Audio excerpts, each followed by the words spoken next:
الرحيم مالك يوم الدين إياك نعبد وإياك نستعين اهدنا الصراط المستقيم صراط الذين أنعمت عليهم غير المغضوب عليهم ولا الضالين آمين. الحمد لله والصلاة والسلام على رسول الله وعلى آله وصحبه ومن والاه. قال رب اشرح لي صدري ويسر لي أمري واحلل عقدة من لساني يفقه قولي. ربي يسر ولا تعسر ربي تمم بالخير.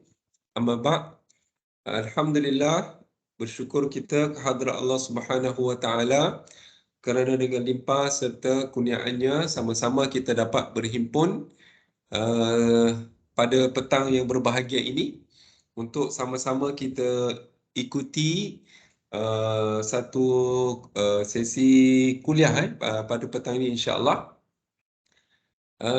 Jadi sebelum itu saya nak dapatkan sedikit respon, adakah suara saya jelas tuan-tuan?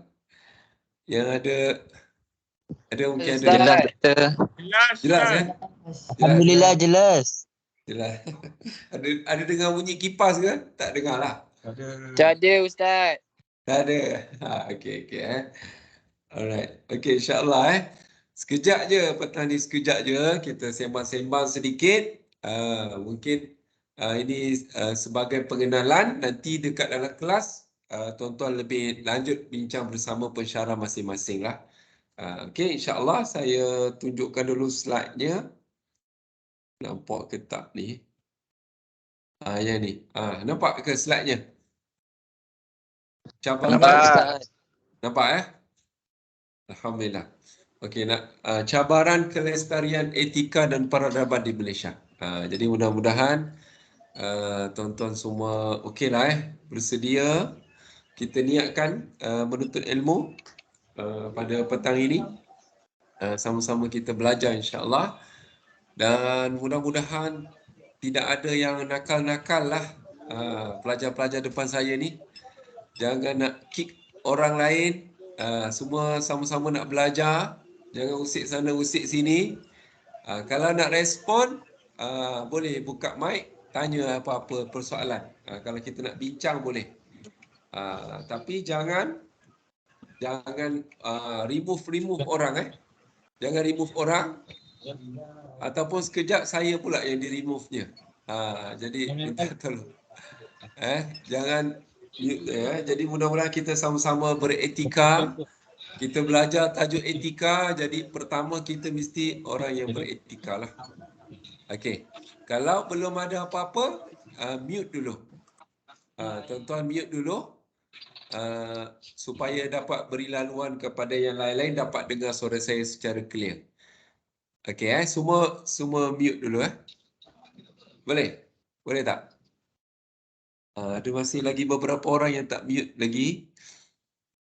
Okey Okey, insya-Allah.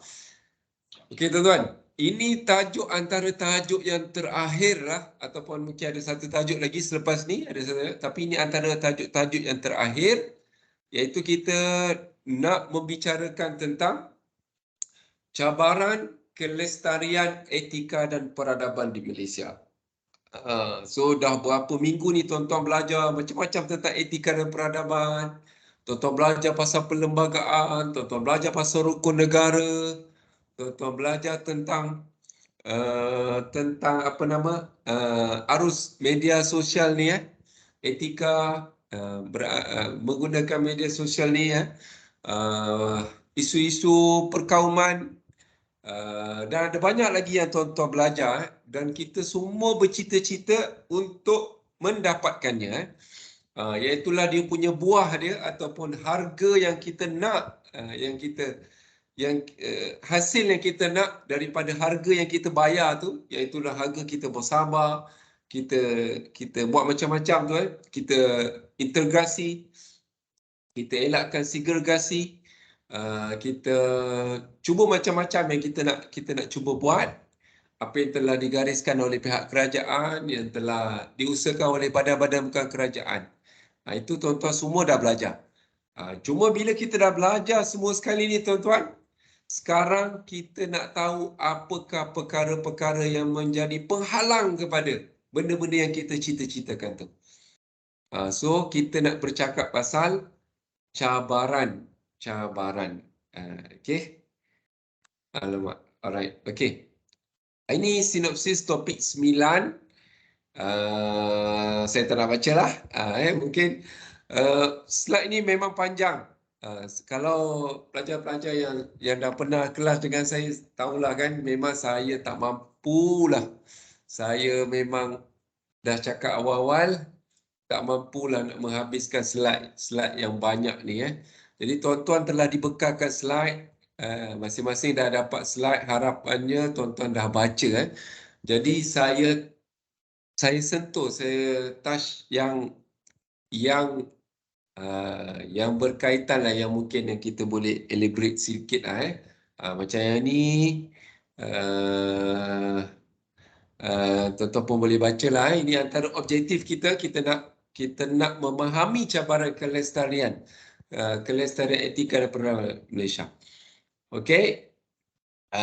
Ini antara yang kita akan belajar sebentar lagi. Kita nak tengok perkara-perkara yang ada di dalam cabaran untuk kita melestarikan peradaban di Malaysia. Okey.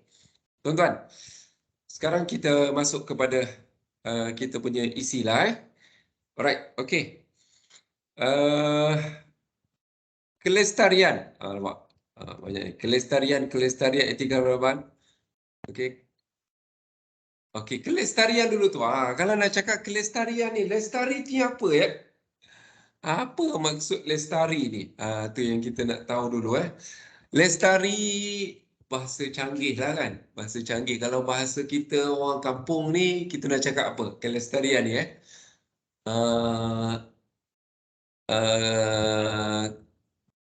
pengekalan, kita nak lestarikan, kita nak cuba kekalkan, sustain. How we sustain. Macam mana kita nak cuba memastikan etika dan peradaban ataupun apa-apa sahaja hasrat murni ni dapat kita jayakan. Itu yang nak dimasukkan di sini. Bagaimana, apakah usaha-usaha yang memastikan bahawa kita terus aman damai macam sekarang ni? Kita kena fikir. Kita jangan rasa selesa, tuan-tuan. Memang sekarang ni kita boleh keluar daripada rumah, kita start kereta, terus keluar. Macam tuan-tuan tak boleh lah kan, duduk college kan. Boleh keluar. Boleh keluar ke tak boleh keluar? Boleh keluar juga. Tapi maknanya kita rasa bebas. Apa saja kita nak buat. Kita boleh berbelanja, kita boleh makan, kita boleh apa. Tetapi keselesaan ini, keamanan ini, kemudahan ini, dan apa sahaja yang kita nikmati ni sekarang, tuan-tuan, bukan bersifat akan kekal selama-lamanya. Bukan. Kita kena fikir, kita kena sama-sama fikir macam mana nak lestarikan dia. Kita macam mana dia nak bagi dia kekal sampai bila-bila. Sampai bila-bila. Sebab tu subjek ini diperkenalkan. Subjek ni wajib untuk diambil oleh tuan-tuan semua. Walaupun tuan-tuan ambil kejuruteraan awam ke, tuan-tuan ambil perniagaan ke, tuan-tuan ambil farmasi ke, tuan-tuan ambil art ke, tuan-tuan ambil bahasa Arab ke, tuan-tuan ambil bahasa Jepun ke, apalah macam-macam apa nama yang tuan-tuan bidang berkhususan yang tuan-tuan belajar di universiti ni, tapi tuan-tuan tetap juga kena ambil ni. Sebab nak sama-sama kita fikirkan bagaimana kita nak terus dan terus mengecapi keamanan ini. Kita tak nak apa yang berlaku di luar sana. Contoh-contoh kalau saya nak sebut tu banyak sangat. Banyak sangat di luar sana. Negara-negara. Dan kalau melihat mungkin pada subjek-subjek yang sebelum ni pun mungkin telah diulang-ulangkan kepada tuan-tuan. Pensyarah tuan-tuan pun dah banyak kali ulang-ulangkan. Kita tak nak peristiwa-peristiwa berdarah. Seperti apa? Seperti apa, tuan-tuan? Cuba seorang sebut. Sejarah hitam negara kita ini. Bila bercakap tentang nak mengekalkan etika dan peradaban Malaysia, apa, tuan-tuan? Apa? Iaitulah peristiwa 13 Mei 1969. Itu yang paling kita tak mahu. Itu yang paling kita takut, itu yang paling kita bimbangkan. Kita tak nak benda tu berulang kembali. Benda ni dah diulang-ulangkan. Tuan-tuan sepanjang semesta ni asyik dah cakap pasal tu je Ustaz. Yelah, memang kena cakap juga pasal tu. Sebab benda tu yang paling kita tak nak. Benda tu yang paling kita tak nak. Dan kita lihat dia punya bibit-bibit tu banyak kali nak berlaku. Banyak kali nak berlaku. Sama ada daripada tahun 1980-an, 90-an, tahun 2000-an. Ada 2000-an. Tahun 2019, 2020, 2021, 2022 tu, bibit-bibit tu ataupun bunga-bunga kepada nak berlaku tu sentiasa ada. Setiap etnik, setiap bangsa nak memperjuangkan. Orang Melayu nakkan Kemalayuannya. Orang Cina nak kecinaannya. Orang India nak keindiaannya. Orang Kadazan nak kekadazaannya. Contohlah macam tu kan. Orang Iban, so dia nak Iban punya budaya, Iban punya apa semua, itu yang nak didahulukan berbanding dengan yang lain-lain. Jadi setiap kita ni semua nak dahulukan. Sedangkan kita berkongsi pada tanah yang sama, kita berkongsi pada tempat yang sama, kita berkongsi pada negara yang sama. Gitu tak? Right. Okay. Seterusnya, dinamika etika dan peradaban di Malaysia. Ini kita boleh lihat bagaimana Malaysia ini sebuah negara yang berbilang bangsa, berbilang etnik, yang kita hidup dalam, kita lahir saja tuan-tuan, memang kita dah lahir kat tempat ni tuan. Kita hidup dalam keadaan majmuk, pelbagai bahasa, pelbagai bangsa, pelbagai agama, kita duduk sama-sama. Inilah dinamika di Malaysia ini. Kita telah sekian lama kita berkongsi, duduk sharing, duduk pada tempat yang sama. Okey. Seterusnya, sekali lagi kita boleh lihat kesan daripada peristiwa 13 Mei 1969 itu adalah lahirnya satu gagasan ataupun satu dasar, iaitu dasar ekonomi baru untuk menyamaratakan, atau bukan untuk menyamaratakan, untuk memperjuangkan hak-hak ataupun kesamarataan dari sudut ekonomi terutamanya. Mungkin sebelum daripada ini, bila sebut orang Melayu hanya tinggal di kampung-kampung, mereka hanya bekerja sebagai petani saja. Yang masyarakat Cina berada di bandar-bandar dan menguasai seluruh ekonomi. India pula berada di estate-estate. Jadi sebab tu antara punca berlakunya peristiwa 13 Mei 1969 tu kan. Jadi daripada situ lahirlah yang disebutkan sebagai dasar ekonomi baru. Di situ kita ada semangat disebutkan sharing poverty ni. Kita berkongsi tentang kemiskinan, tetapi kita gagal untuk kongsi tentang kemewahan.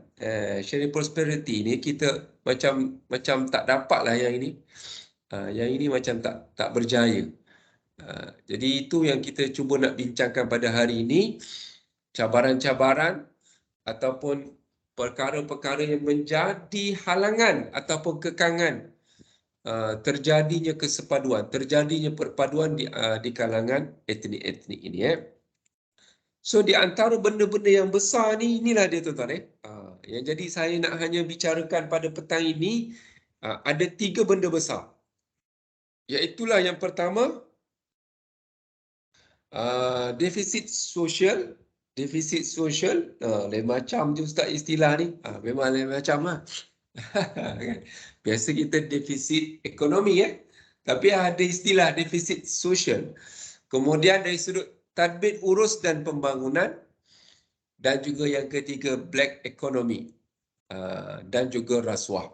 So insya-Allah saya cuba nak bercakap tentang 3 perkara ni saja. Selebihnya saya rasa dah tak boleh dah. Saya rasa kita bercakap tentang 3 ni dulu sebab ini antara benda yang besar. Bukan matlamat kita nak habiskan slide ni, tidaklah. Janji saya ni dapat jentik dekat hati tuan-tuan lah. Saya dapat menjentik hati tuan-tuan, adakan sedikit kesedaran tentang perkara ini. Supaya kita sama-sama dapat fikirkan, kita sama-sama dapat atasi halangan-halangan ni. Halangan-halangan ini. Okey. Yang pertama, iaitulah defisit sosial. Defisit sosial. Apa itu defisit sosial? Okey. Tuan-tuan masih lagi bersama-sama dengan saya kan? Ada lagi tak? Saya takut saya dah putus line. Ada Ustaz. Ada. Okey. Sambil buat apa tu? Sambil minum kopi kah? Okey. Ada lagi okey. Agak-agak terputus je call saya. Takut saya cakap je seorang-seorang. Rupanya saya cakap seorang. Okey. So sekarang ni defisit sosial dulu. Defisit. Bila sebut defisit ni macam penurunan ataupun kemerosotan. Macam tu kita cakap kemerosotan ekonomi, kita akan cakap defisit ekonomi. Tapi ini ada satu istilah defisit sosial. Istilah ni dah lama juga, cuma kadang-kadang tak berapa popular lah. Ini ahli akademik kita, tersilap saya, daripada UKM. Ahli-ahli pemikir daripada UKM telah pakai istilah ni dan dah jadi satu istilah yang semua orang guna lah sebenarnya, iaitu defisit sosial, kemerosotan sosial ni. Di sini nak menggambarkan tentang ada beberapa masalah yang berlaku yang melibatkan masyarakat, sebagai contoh disebut kat sini, di antara golongan miskin tanpa mengira etnik di bandar dan dalam sektor pertanian serta negeri-negeri yang masih terperangkap dengan kemiskinan. Mereka masih berhadapan dengan masalah-masalah peluang dan akses kepada pendidikan dan kesihatan yang terbatas. Tuan-tuan tengok kan, kalau ada sebahagian tempat, di Semenanjung pun ada, yang dalam-dalam ada. Tapi lebih ketara lagi kalau kita tengok macam di Sabah dan juga di Sarawak kan. Di Sabah dan juga di Sarawak, ada yang nak pergi sekolah tu 3 jam tuan-tuan. 3 jam pergi, 3 jam balik. 3 jam pergi, 3 jam balik tuan. Akses nak pergi sekolah tu macam tu sekali dia punya cabaran dia. Kalau 5 hari tu dia boleh pergi 5 hari ni memang hebat lah. Biasanya paling tinggi 3 hari dalam seminggu dia kalau dapat pergi sekolah tu, itu pun satu rahmat besar lah. Jadi nampak ini masalah ni siapa yang nak fikir ni tuan-tuan? Nanti kalau on Zoom kan, ni Malaysia lah. Malaysia. Kita rasa kita macam hebat dah. Itu ada satu statistik menunjukkan jumlah kenderaan ni, punya dahsyatnya orang Malaysia ni beli kenderaan. Dia punya jumlah kenderaan itu dah melebihi daripada jumlah penduduk. Jumlah kenderaan dah lebih daripada jumlah penduduk, punya banyak je lah. Satu rumah tu ada sampai 2-3 kereta. Ada yang 4, ada yang 5 kereta. Macam rasa mewah je Malaysia ni kan. Makan pun bukan satu keluarga tu 2 kali makan, 3 kali makan. Ada satu keluarga 5 kali makan. Tapi ada lagi tuan-tuan. Ada lagi. Ustaz tak payah cakap jauh-jauh lah Ustaz. Ustaz tahu tak, kami di college ni ada yang tak makan tahu. Okey. Ada ke? Ada ke tak ada tuan-tuan? Ada ke kat college ada yang tak makan? Ada. Ada? Ada. Kena tengok tuan-tuan. Kena tengoklah. Kena beritahulah pada pentadbiran Tuan-tuan jangan makan sesuatu. Ada kawan-kawan tu yang diam je kan. Rupanya dia tak ada duit. Dia tak turun makan, tuan-tuan tanyalah. Jangan fikir pasal diri sendiri juga. Kan? tajuk yang sebelum ni kan pasal ni kan. Apa tu nama? Tajuk sebelum ni pasal tanggungjawab sosial. Tanggungjawab sosial. Jadi di college pun ada tanggungjawab sosial. Tuan-tuan dalam bilik-bilik tuan-tuan tu ada 4 bilik, satu kawasan ada 4 bilik tu, tuan-tuan kena tengok-tengok lah. Jadi kalau ada yang tak makan dan sebagainya, kena laporkan. Jangan biarkan. Jadi ini yang kita tak nak. Jadi begitu juga defisit sosial yang membabitkan pembinaan bangsa, nation building. Itulah isu-isu berkaitan etnik, bahasa, budaya, agama, kekeluargaan, raja perperlembagaan, persekutuan, undang-undang tubuh negeri, sejarah semakin dewasa tanpa memahami perlembagaan persekutuan itu sendiri. Nampak? Sekarang maknanya semua orang dah bercakap je. Nak bercakap je. Tak faham pun, tak pernah tengok pun perlembagaan persekutuan tu yang menjadi asas ataupun tulang belakang kepada yang namanya MALAYSIA, Malaysia tu. Malaysia ni yang menjadi asas tu adalah perlembagaan persekutuan. Tanpa perlembagaan persekutuan tu tak adalah kita ni, tuan-tuan. Kita tak akan berjaya berdiri sebagai sebuah negara. Tetapi bila perlembagaan persekutuan ini tidak dihormati dan satu lagi tidak diambil tahu pun, ataupun ada yang cerdik pandai sikit, dia tahu, lepas tu dia kerja nak pindah je. Boleh ke Ustaz perlembagaan persekutuan dipindah? Boleh tuan-tuan. Boleh. Kita tengok dalam ni dah berapa kali dipindah dah. Perlembagaan persekutuan yang menjadi hebat tu, jadi tiang tu pun itu dah berpuluh-puluh kali dipindah, tuan-tuan. Sebab tu ada berapa anak murid depan mata saya ni, ada berapa ratus orang ni, 300-400 orang ni, tuan-tuan ni lah benteng, benteng negara kita ni. Tuan-tuan ni lah yang kena faham perlembagaan persekutuan ni. Tuan-tuan kena faham dan tuan-tuan sampaikan. Dan tuan-tuan jadi pertahanan. Tuan-tuan yang jadi defender kalau ada permasalahan-permasalahan di luar sana. Sebab apa tuan-tuan, antara yang faham tentang perlembagaan persekutuan, tuan-tuan dah belajar tentang perlembagaan persekutuan. Bukan kita belajar dan kita nak pindah mengikut selera kita. Bukan. Kalau mengikut selera kita, itu yang disebutkan sebagai defisit sosial. Kita tak nak, kita nak ubah perlembagaan persekutuan tu mengikut selera etnik kita pun tak boleh juga. Berdasarkan kepada lunas-lunas ataupun batas-batas yang telah sebagaimana yang ada di dalam semangat rukun negara. Kita ada kedaulatan undang-undang, kita ada keluhuran perlembagaan dan kedaulatan undang-undang. Alright. Begitu juga tentang tadbir urus. Tadbir urus dan pembangunan, keadilan, keterangkuman, kegagalan mengurus B40, media sosial, mahasiswa etnik, agama dan perlembagaan persekutuan perlu diurus demikian. Ini ya. Okey. Tentang governance ataupun tentang tadbir urus ni, kita lihat kita ada berapa sekarang ni? Kita ada B40, kemudian kita ada M40 dan ada T20. Kan kita ada 3 peringkat ni. B40, M40 ke? Lepas tu ada T20 kan? Jadi setiap jurang-jurang ini, setiap ada yang B40, M40 ke dengan T20 ni, masing-masing nak memperjuangkan hak masing-masing kan. Kalau yang T20 tu, mereka juga selalu bersuara. Kenapa mereka tidak diberi peluang sama macam yang B40? Mana yang T20, mereka tak boleh hantar anak-anak mereka ke MRSM sebagai contoh. Asrama penuh pun tak boleh masuk.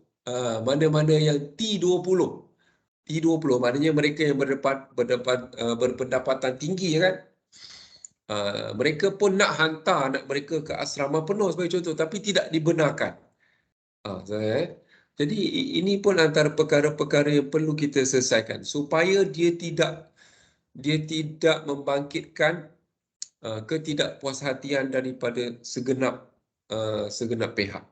Kita nak keharmonian berterusan dapat dirasakan oleh semua peringkat, sama ada B40, M40 ke ataupun T20.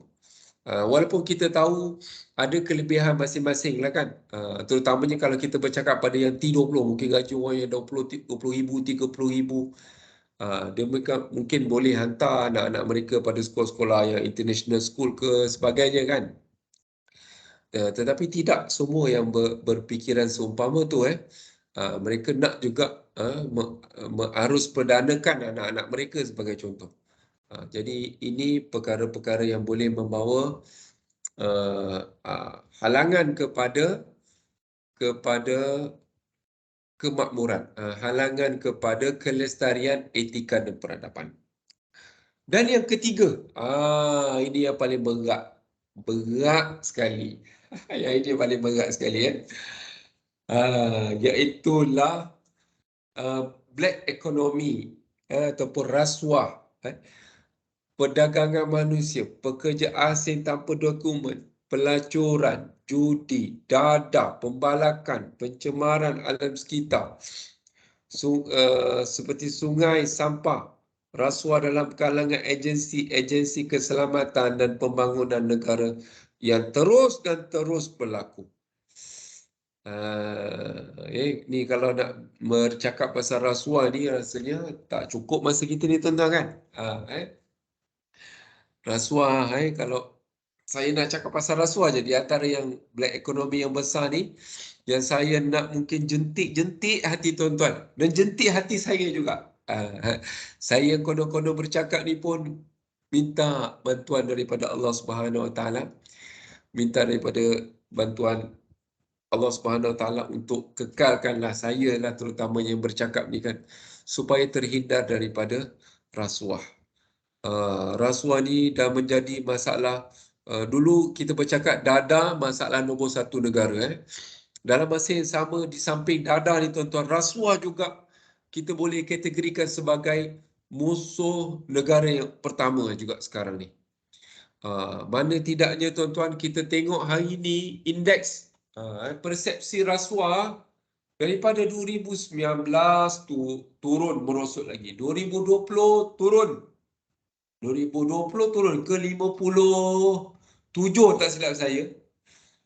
Lepas 2020 57, 2021 kita baru dapatkan laporan dia, indeks persepsi rasuah Malaysia. Tahu tak berapa dah sekarang kita?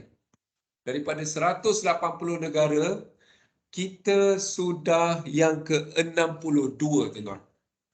62. Malu tak? Malu ke tak malu? Ke biasa je? Kan?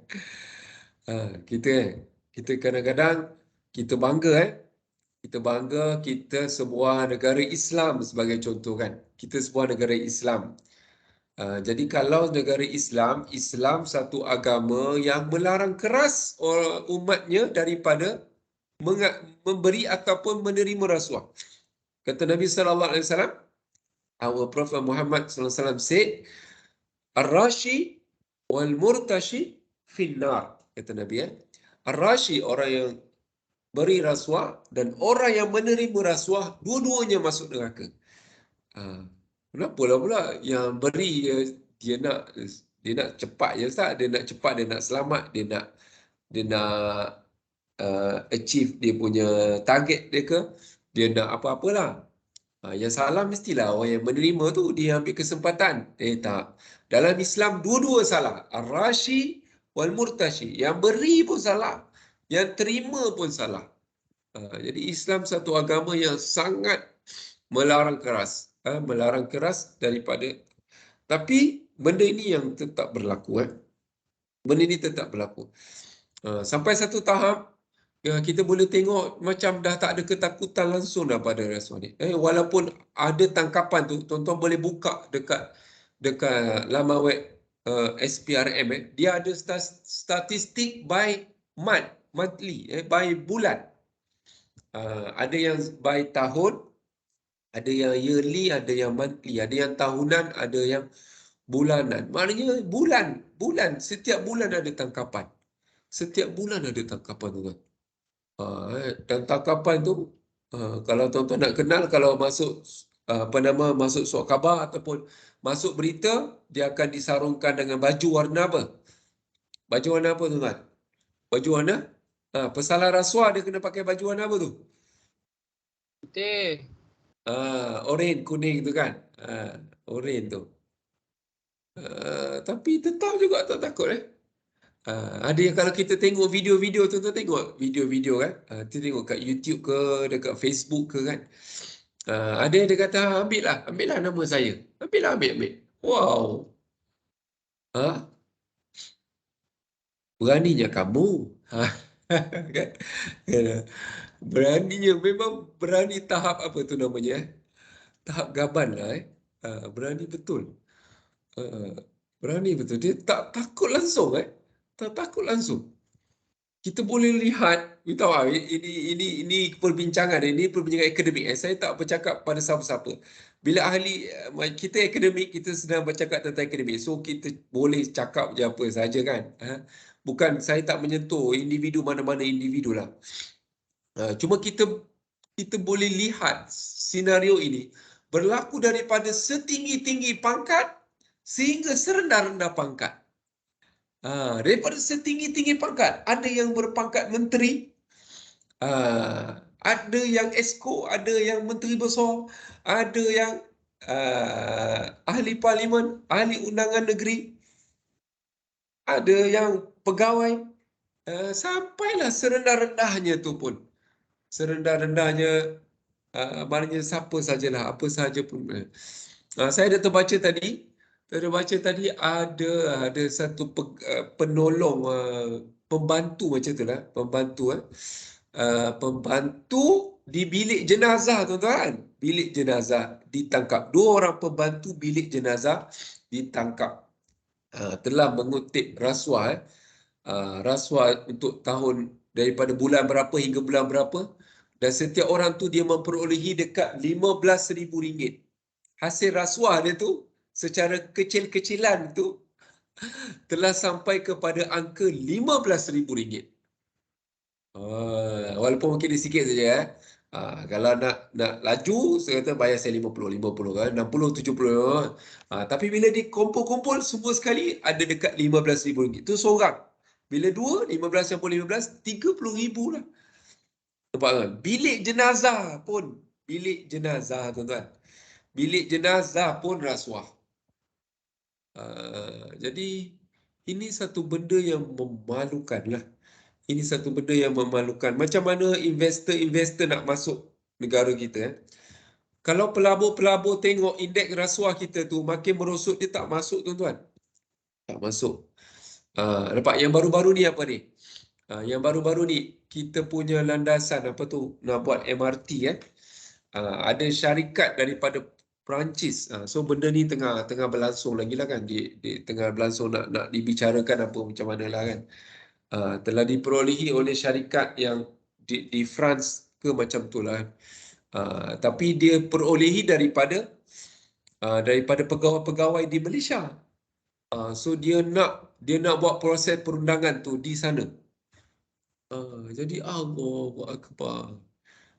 Jadi melibatkan syarikat-syarikat luar pun kita still nak ambil rasuah juga. Mereka tak boleh terima. Mereka di sana tu, di luar negara tu, di France tu, rasuah tu mereka tak boleh terima. Dan mereka nak bawa, nak heret syarikat tu ke muka pengadilan. Dan antaranya punca tu daripada kita, pegawai kita di Malaysia ini. Saya tak tahulah sejauh mana kesahihannya. Saya cuma bercakap in general. In general saya cakap macam ni. Saya kata subhanallah. Subhanallah. Jadi ini perkara-perkara yang amat-amat memalukan. Perkara-perkara yang tidak sepatutnya berlaku. Perkara yang tidak sepatutnya berlaku. Kita selaku rakyat Malaysia yang makin maju kononnya kan, kita makin maju. Memang betul lah kita makin maju tuan-tuan. Daripada segenap aspek kita maju. Tetapi kalau ada ketirisan dari soal rasuah ini, sangat bahaya. Ada banyak di negara-negara luar sana, saya tak mahulah sebutkan nama-nama negara tersebut kan. Tapi kita boleh tengok lah, tuan-tuan boleh search dekat tu Al-Sheikh Al-Fadil Al-Google tu, Al-Google ke Al-YouTube ke, tuan-tuan tengok mana-mana negara yang kadar rasuah dia tinggi habis tuan-tuan, habis. Kalau rasuah ini mengakar umbi, sebati dalam diri warga negara sesebuah negara tu memang habis. Apa pun tak jadi rasuah ni apa? Rasuah ni kita mengambil hak lah. Kita mengambil hak yang bukan hak kita. Mengambil hak yang bukan hak kita. Kita mengambil hak yang bukan hak kita, itulah rasuah lah. Kita nak cepat, kita bagi rasuah kepada seseorang tu terdapat. Ataupun kita pergi dekat mahkamah, kita rasuah kepada hakim. Orang yang sepatutnya tak bersalah, kita rasuah kepada hakim untuk sabitkan dia salah. Ataupun kita yang bersalah ni, kita boleh rasuah pada hakim, akhirnya kita tidak bersalah. Itulah. Kita mengambil hak kepada yang bukan hak. Ataupun melepaskan hak yang sepatutnya hak, itu lain, itu tak. Tapi ini kita mengambil hak yang bukan hak kita, itu yang dimasukkan sebagai rasuah lah. Kita nak cepat, kita nak ada satu tender yang sepatutnya dibuka kepada kontraktor-kontraktor yang ramai, boleh masuk dalam 20-30 kontraktor, tapi kita disebabkan kita rasuah, kita salah-satunya yang boleh masuk dan kita berjaya dapat projek tersebut. Itulah rasuah. Okey. Dan ada banyak lagi bentuk-bentuk rasuah, dan saya benar-benar mengharapkan berapa ratus orang depan mata saya ni, saya ada peluang, bersyukur saya dapat bercakap dengan anak-anak muda, orang-orang hebat semua depan mata saya ni. Saya merayulah, terutama pada diri saya juga. Janganlah kita terlibat dengan rasuah ini. Dan rasuah ini dia memang ketagih. Itu je cerita dia. Kadang-kadang ada, tuan-tuan ada saya tengok ada pelajar-pelajar saya ada buat tajuk rasuah kan. Ada yang buat tajuk rasuah tu, kalau kita tengok finding yang dia keluarkan, antara punca rasuah itu adalah disebabkan oleh gaji yang rendah. Kata dia, gaji dia rendah. Bila gaji rendah, duit tak cukup, jadi itu yang menyebabkan dia ambil rasuah. Itu yang menyebabkan dia ambil rasuah. Tapi bila kita tengok, ada yang gaji dah 20,000, ada yang gaji 30,000, tapi still juga ambil rasuah. Macam mana tu? Gaji 20,000, gaji 30,000, ambil juga rasuah. Sebab apa? Sebab benda ni haram. Benda ni haram. Setiap yang haram tu memang dia akan menjadi kita ketagih kan? Kita nak buat dan terus buat. Dan tidak akan kenyang. Kita tidak akan puas lah. Kita tidak akan puas sebab benda yang haram tu tidak akan puas. Sampai bila? Sampai mati. Sebab tu kalau dah terlibat dengan benda-benda yang haram ni, especially rasuah ni, jadi maknanya memang susah nak berhenti. Sampai last kali kena cekup lah kan. Sekali kena tangkap, baru lepas tu makan. Istilah orang Melayu kata makan tak habis. Kalau awak nanti penjawat awam, awak kena tangkap rasuah, habis. Awak akan diberhentikan lah. Diberhentikan, nak masuk balik ke sistem penjawat awam, tak dapat lah. Tak dapat. Yang tengah tangkap tu habis tak? Habis. Yang tuan-tuan bayangkan, yang dalam perbicaraan pun habis, belum sabit lagi belum sabit pun habis, apatah lagi yang memang dah disabit kan. Jadi kalau makan tu, orang kata istilahnya makan tak habis. Lama Ustaz cakap pasal rasuah ni. Tak apalah sebab ini yang paling bahaya sekali this is the crucial one, yang saya rasa yang paling penting yang saya kena highlightkan pada petang ini tentang masalah rasuah. Boleh tak saya dapatkan respon 1-2? Ada idea tak? Idea apa yang paling benar sekali kita nak stopkan rasuah ni? Cuba saya nak dengar sikit. Ada tak? Berilah sikit satu dua pendapat. Siapa ada idea? Macam mana kita nak habiskan rasuah ni? Naikkan gaji pekerja. Apa naikkan gaji? Ada sahabat kita seorang cakap tadi, naikkan gaji naikkan gaji. Okey, itu mungkinlah satu faktor bila dinaikkan. Tapi tadilah macam yang saya cakap juga, ada juga yang gaji besar tapi makan juga rasuah. Dia kadang-kadang bukan faktor gaji. Betul, saya sokong. Saya bukan membantah cadangan sahabat kita tadi. Betul, itu antara betul. Betul juga, saya pun setuju bila gaji naik mungkin akan kurang risiko. Cuma saya nak cakap ni yang dah gaji besar. Ada gaji besar. Dia kadang-kadang bila mana kita berbelanja di luar daripada kemampuan kita. Termasuk saya lah, konon-konon yang bercakap ni. Saya pun sama lah kan. Kadang gaji kita stok je. Tapi kita belanja bertoek-toek. Ada istilah tu kita belanja melebihi daripada kemampuan kita. Gaji kita 2,000 tapi kita belanja 4,000. So kita defisit 2,000 lagi kita berhutang lagi. Kita 4,000. Apa susah start? Sekarang ada kredit kad. Kan? Kredit kad tu bukan sekarang, lama dah ada kredit kad tu. Itulah antara juga bila dah tersuka sangat, dah terlibat dengan kredit kad ni, walaupun yelah yang Islamic kredit kad halal lah kan, halal, tapi maknanya kredit kad ni dia mengajar kita berbelanja lebih daripada kemampuan kita. Sebab tu kalau istilah orang Melayu sebut apa, kena ukur baju pada badan orang. Badan orang kan badan sendiri. Badan sendiri. Okey, cantik idea tu. Okey, kedua ada tak? Ada idea tak? Macam mana kita nak berhentikan rasuah ni?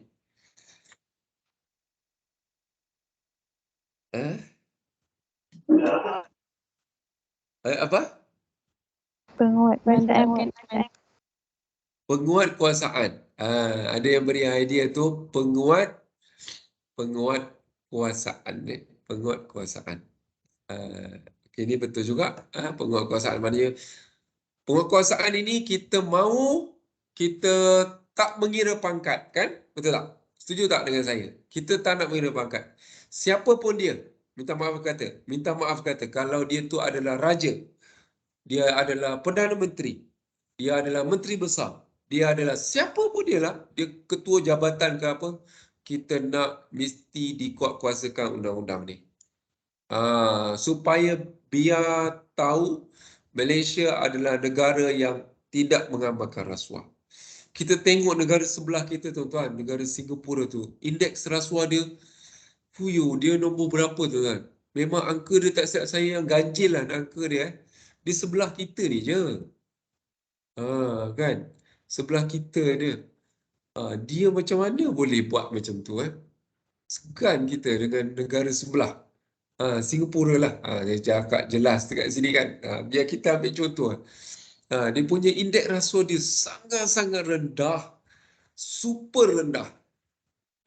Kalau nak cakap kita mungkin, kita negara kita ni iklim panas ke apa, ada faktor-faktor geo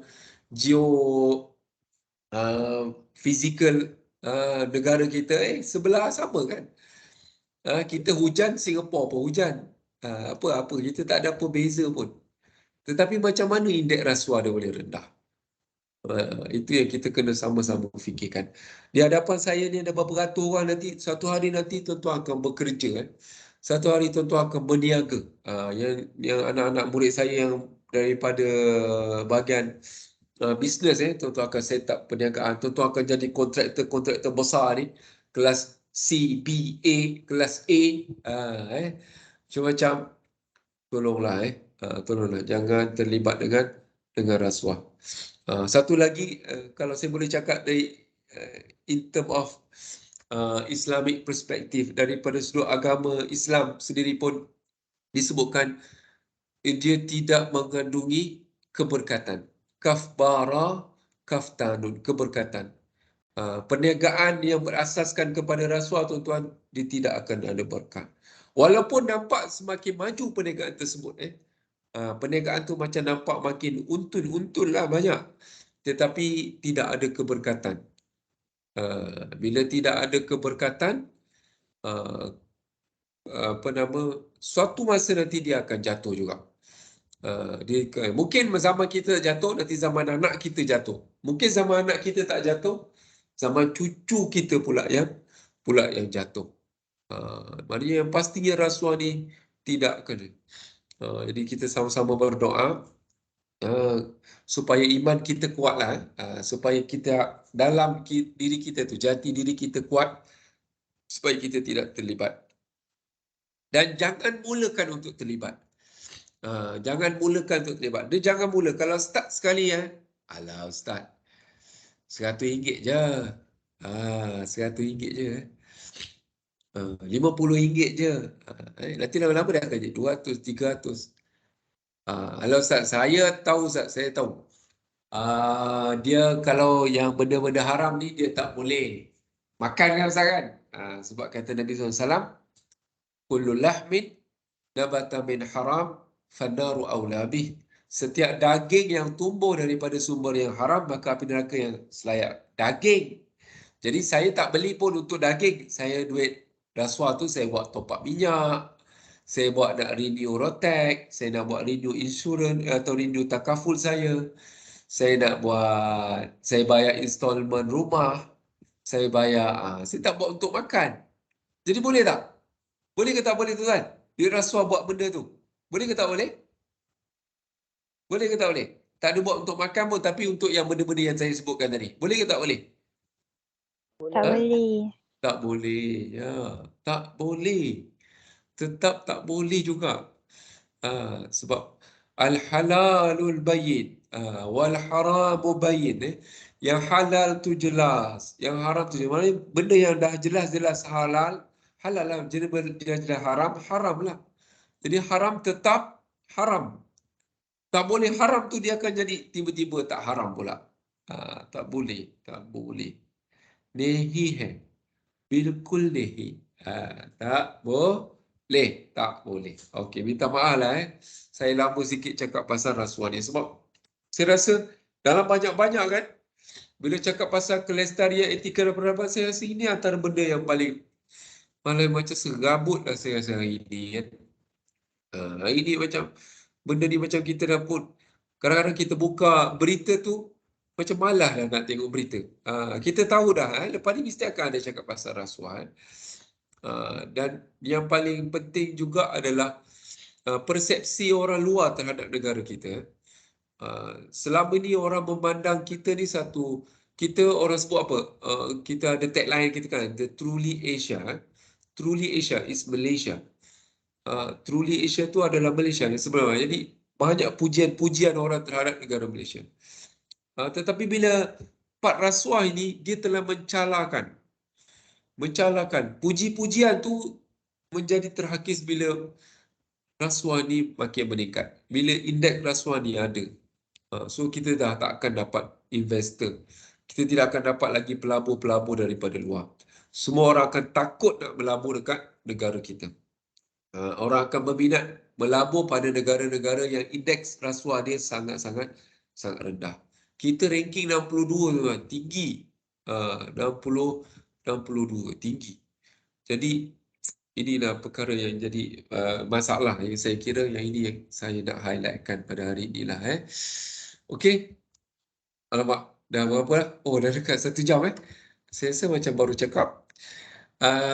Kelangsungan kelestarian etika. Okey, minta maaf saya tak baca semualah. Ini ada wawasan kemakmuran bersama. Ini antara agenda-agenda daripada pihak kerajaan lah. Bagi nak menyatu padukan kita semua. Bukan setakat kerajaan, kita dah belajar dah minggu lepas tentang tanggungjawab sosial tu, maknanya setiap orang mesti orang kata apa tu, play the role lah. Kita ambil peranan masing-masing. Semua orang ambil peranan untuk memastikan kita dapat terus hidup aman dan damai. Okey tuan-tuan. Okey, alhamdulillah. Dapat juga. Habis Habis Saya laju-lajukan dapat 0.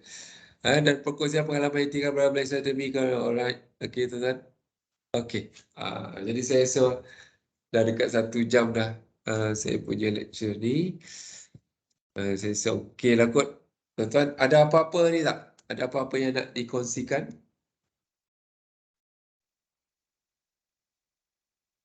Lagi-lagi dah petang-petang ni kan. Tak boleh lama-lama Tak boleh lama-lama. Okey.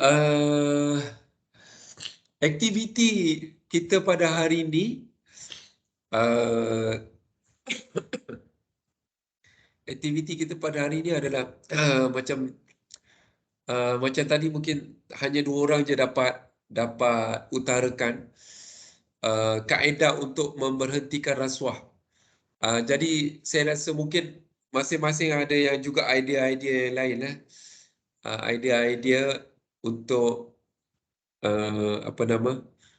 untuk cara-cara untuk mengatasi rasuah ni jadi saya nak minta daripada semua yang ada pada hari ni, ada lebih dekat 400 orang ni, saya nak minta tuan-tuan mungkin boleh berikan cadangan sebagai aktiviti kita pada hari ini. Saya nak minta tuan-tuan fikirkan apakah cara daripada pandangan tuan-tuan sendiri. Saya nak daripada tuan-tuan sendiri daripada pandangan tuan-tuan sendiri, apakah kaedah ataupun formula yang terbaik sekali untuk kita pastikan rasuah ni tidak terus berlaku di negara kita. Tuan-tuan bagi point dan elaborate sikit lah. Jadi mungkin dalam 1 ataupun 2 ayat. 1 ayat pun okey lah. Jadi boleh kita dapat faham untuk menerangkan apakah yang paling sesuai untuk kita jadikan sebagai resepi. Satu resepi yang terbaik nak memberhentikan rasuah ni. So,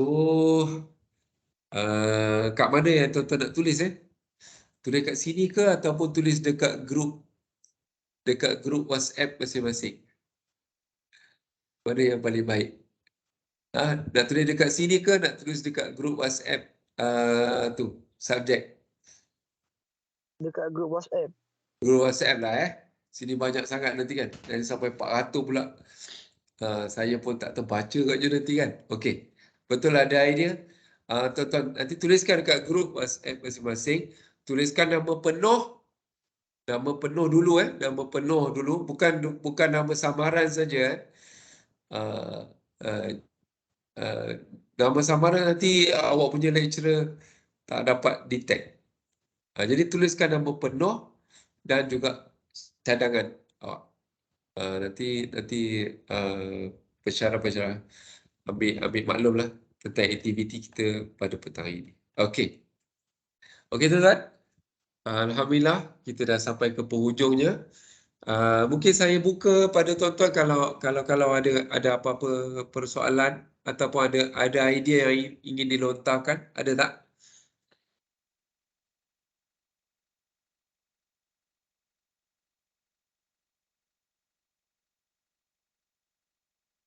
Ada? Tak ada Tak ada, okey. Okey, kalau tak ada, alhamdulillah. Kalau ada